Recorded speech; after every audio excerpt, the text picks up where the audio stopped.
दोस्तों नमस्कार। डीडवाना के चहेते चेहरे, जनता के जननायक श्रीमान चेतन जी डूडी साहब ने रानी गांव में नाथूराम जी डूडी की मूर्ति अनावरण में क्या कहा, आइए सुनते हैं। आज दोस्तों चैनल को अभी तक सब्सक्राइब नहीं किया तो प्लीज सब्सक्राइब कर लें। नाथूराम जी, उनकी पत्नी स्वर्गीय श्रीमती सोनी देवी जी, उनके मूर्ति अनावरण के इस प्रोग्राम में उगमा राम जी के रिटायरमेंट के इस प्रोग्राम में 10 टन के इस प्रोग्राम में मंच पर उपस्थित सम्माननीय डूडी साहब, पूर्व विधायक जाकिर साहब, पूर्व विधायक श्री राम जी, रिद्धकरण जी, जिला परिषद सदस्य, पंचायत समिति सदस्य, तमाम सरपंच साहिबान, मेरे सामने विराजे बुजुर्ग, युवा साथियों, माताएं, बहनें, प्यारे बच्चों, मैं जब आज इस प्रोग्राम में आपके सामने खड़ा हूं तो यकीन मानिए जब उगम जी के पास में बैठा हूं तो उस वक्त से मेरी याद ताजा हो जाती है जब मैं स्कूल में छोटा सा बच्चा हॉस्टल में गया था। और जैसा राजेंद्र जी ने अभी बोला, तब भी ये चिट्ठी लिखते थे, वो एक इनलैंड लेटर करके आया करता था, अंतरदेशीय पत्र, वो ये लिखते थे।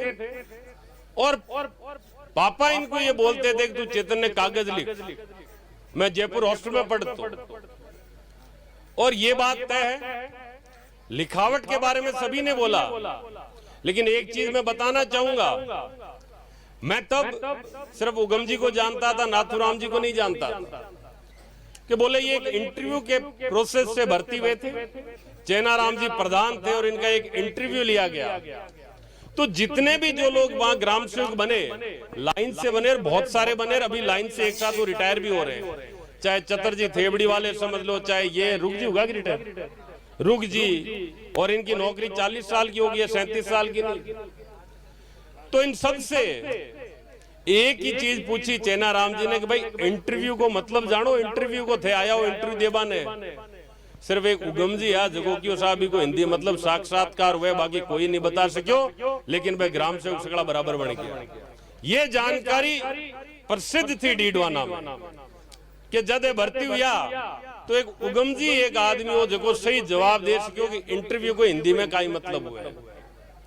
और एक आदत और, मेरे घर पे ही रहते थे, ऐसे लगता था परिवार के सदस्य के रूप में कि कोई भी बोलो कि वो काम है आएगी तो बढ़न देने यार, क्या न माता फोड़ी करे। एक ये लगातार इनकी आदत में शुमार था। मैं जब परिवार के सदस्य के रूप में बोल रहा हूं तो ये भी बता दूं कि एक आदत थी शुरू से, ये जगिन अपन ठंडी चाय के वहां बीका मतलब एक आदतन शौकीन आदमी हा, लेकिन जद कद की भी दुकान पर जाता एक नाव चालतो के कौन चाहिए भाई उगमे डूडिन चाहिए, बट उगमे डूडिन कौन जानता, खाली नाव जानता। ए खुद भी जार कहता उगमे डूडिन चाहिए दे भाई, बना ठाकुर नहीं उगम जी खुद उबा है। ए यान के प्रचलन हा, यान के किस्सा हा। मैं ये व्यक्तित्व की खासियत है जो किस्से चलते हैं किसी आदमी के बारे में। तो मैं ये कहना चाहूंगा कि एक ऐसा व्यक्ति जो सरलता से आगे बढ़ता चला, और आगे ही नहीं बढ़ता चला गया बल्कि बहुत सारे लोगों के जीवन में इन्होंने एक कोशिश की मैं सुधार लेके आऊं। मैं इनको देखता था, हॉस्टल में पढ़ाई की, पहली दफे पापा ने जिला परिषद का चुनाव लड़ा निर्दलीय। तो मुझे इतनी समझ नहीं थी, लेकिन मुझे कहा गया कि तू भाई एक रानी गांव जानू है तने और नाथ बाबे लिए और पावड़ अर्थ का रायका है बांके लिए जाने। मैं ये सोचता कि नाथ बाबे को रायका हूं कहीं सरोकार, लेकिन ये आदत में शुमार था कि पापा ने जो बोल दिया वो अक्षर से मानना है। मैं लेर गया और बी के बाद में आप लोगों ने बताऊं हर चुनाव को नियम पावड़ रायका के कुण ने लिए जाना है कि नाथ बाबे ने लिए जाना है। तो बार में मारे समझ में को नहीं आगे संबंध कहीं हो आपस में। बार में काको जी ने बैठो बैठो पूछो मगो आपने रायका के कहीं संबंध हो क्यों बे सैंडिया चराता आपने सैंडिया को चराबा को काम। तो एक जुड़ाव हो और बहुत लंबो जुड़ाव रही। और यकीन मानिए बहुत सारे लोग पशुपालन का काम करते होंगे, जिनमें नाथूराम जी भी रहे। लेकिन पशुपालन के साथ ऐसे संबंध स्थापित कर लेना कि उस परिवार को अगर कुछ बोला जाए या वो परिवार आपको बोले तो परस्पर सम्मान देते हुए उस बात को मान लेना, ये एक गुण होता है। और इसी गुण के पीछे, जैसा अभी राजेंद्र ने कहा कि यहां से जो भी नेता गुजरेगा नाथूराम जी के यहाँ रुक के जाएगा, ये उस गुण की देन है राजेंद्र, और कोई वजह नहीं। उस गुण की बदौलत ये होता है। अब बात करें राजेंद्र की, मैं ज्यादा जानता नहीं, ये प्रेम सिंह जी जानते थे और ये मुझे बोलते थे कि राजेंद्र नाम का लड़का है, वो लड़का बड़ी तरक्की करेगा चेतन एक दिन। तो तरक्की करने की लालसा हर किसी में होती है, मुझे भी ये लगता है मुझे भी कुछ बनना है। तो मैं सोचता था भाई राजेंद्र है कौन। मैंने राजेंद्र को देखा नहीं। मेरे स्कूल के अंदर तो बोले बाद में पता लगा राजेंद्र आईएएस बन गया, आईआईटी में गया आईएएस बन गया। मेरे स्कूल के अंदर मेरे साथ एक आशीष नेहरा करके सीनियर हुआ करते थे, 2 क्लास सीनियर मुझसे, 3 क्लास सीख करके थे। उन्होंने भी कुछ ऐसी पढ़ाई की, उसके बाद वो आईएएस बने, आज सीनियर आईएएस है पीएमओ के अंदर। आशीष नेहरा उनका नाम, और उनकी सगाई बचपन में हो गई। जब वो आईएएस बना तो उसके घर वालों ने उसको बोला भाई तू आईएएस बन गया है तो अब थारे जोड़ को ही कोई छोरी है जगह तारी सगाई पताई होनी चाहिए, ब्याह होना चाहिए।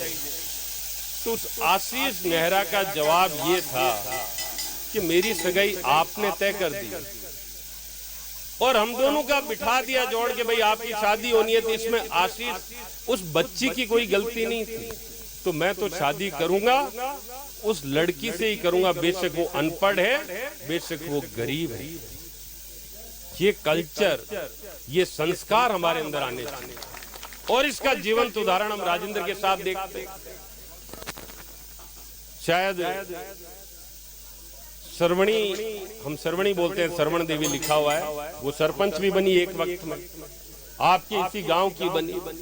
तो ये कोई जरूरी नहीं हो जाता है कि आदमी अगर पढ़ा लिखा हो तभी जीवन में तरक्की करे या कुछ ऐसे गुण। ये गुण हमारे परिवारों से मिलते हैं। मैं आपको बताना चाहूंगा, एक प्रतीक गहलोत नाम का बच्चा आईपीएस बना है काशिकाबाद सिक्कर में। मेरी उससे बातचीत हो रही थी तो वो मन क्यों, मैं क्यों भाई तू किया आ तैयारी करी क्यों भाई जी, मैं छोटो अदर मन नागड़ियो कहता, नागड़ियो मैं नागो फिर तो जर मन मानो दादो कहतो तू नागड़िया कपड़ा अपड़ा कौन पहरेगी, थारो ब्याह कौन हुए। जर क्यों बाप पेटी हुए ना माचिस, क्यों भाई माचिस पर माधुरी दीक्षित की फोटो आती। जर क्यों दादा मन ब्याह भी करनु है, माधुरी दीक्षित हूँ ब्याह करनु है। थे मन को नागड़ियो ब्याह कौन हुए, ये माधुरी दीक्षित हूँ ब्याह करूंला और ब्याह किया बस ये माधुरी दीक्षित के माथे पर बारो बंधाऊंला और हमारे डांडा की खातर बारो लिए रहा। बिन कहता फालतू बकवास करे तू यार, थारो कपड़ा पहरबा को तन सूत को नहीं। क्यों भाई जी बीट टाइम में सोच लियो कि मन हमारे जीवन में जो को हासिल करना है वो सब बेहतरीन होना चाहिए। और भी के बाद में एक ही लगन, एक ही तैराकी कि माधुरी दीक्षित से ब्याह होना एक अलग स्थिति है, एक अलग परिस्थिति है। लेकिन मुझे मेरे जीवन में ये दिखाना है कि जिस बच्चे को आप नागड़ियों नागड़ियों कह रहे थे, रोजिना टॉर्चर करता भी बच्चे के आगे लारे कोई मिले। और आज प्रतीक गहलोत शायद राजेंद्र जानते होंगे आईपीएस। तो ये तमाम तरीके की बातें हैं जिनको हम लोग सब मद्देनजर रख के अपने संस्कारों को साथ लेते हुए अगर जीवन में आगे बढ़ते हैं तो मैं ये तय बताता हूँ कि हमारी आने वाली पीढ़ी, अभी रिद्धकरण जी ने बहुत सारी बातें बताई, प्रेम सिंह जी ने बहुत सारी बातें बताई कि हम आने वाले जीवन में हमारी जो पीढ़ियां हैं, क्योंकि हर किसी को चले जाना है, हमारा जीवन सिर्फ उन्हीं नाम से चलता है कि नाथूराम जी चले गए, उगमा राम जी, राजेंद्र बढ़ता रहता है। तो उदाहरण चलता रहे कि फला परिवार के सदस्य फला तक आगे चले गए।